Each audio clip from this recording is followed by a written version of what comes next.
ঢেকিয়াজুলি আৰক্ষী থানা এলেকাৰ লুলুকাই গাঁৱত ভাতত বিষ মিহলাই কুকুৰা চৰাই খাবলৈ দি হত্যা কৰাৰ অভিযোগ উঠিছে। এই সন্দৰ্ভত কুকুৰা চৰাইৰ গৰাকী জামিৰ উদ্দিনে আজি পুৱা ঢেকিয়াজুলি আৰক্ষী থানাত এজাহাৰ দাখিল কৰে। উত্থাপিত অভিযোগ, ঢেকিয়াজুলি আৰক্ষী থানা এলেকাৰ লুলুকাই গাঁৱৰ এগৰাকী লোকে বিষ মিহলোৱা ভাত ছটিয়াই দিয়াত উক্ত বিষ মিহলোৱা ভাত খাই জামিৰ উদ্দিনৰ সৰু বৰ প্ৰায় 40টা কুকুৰা চৰাইৰ মৃত্যু হোৱাৰ অভিযোগ। আৰক্ষীৰ তদন্ততহে ওলাব ঘটনাৰ প্ৰকৃত ৰহস্য।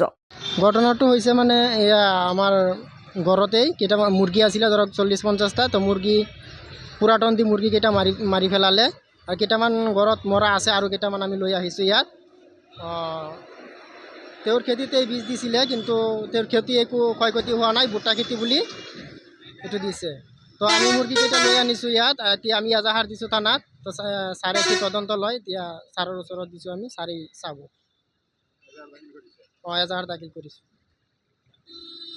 ঢেকিয়াজুলিৰ পৰা প্ৰশান্ত বৈশ্যৰ ৰিপৰ্ট, অসম আদিত্য। NKS হুণ্ডাইলৈ স্বাগতম। নৰ্থ ইষ্টৰ প্ৰথম GDSI 2.0 ফিচাৰ্ছ ডিলাৰ হৈছে NKS হুণ্ডাই।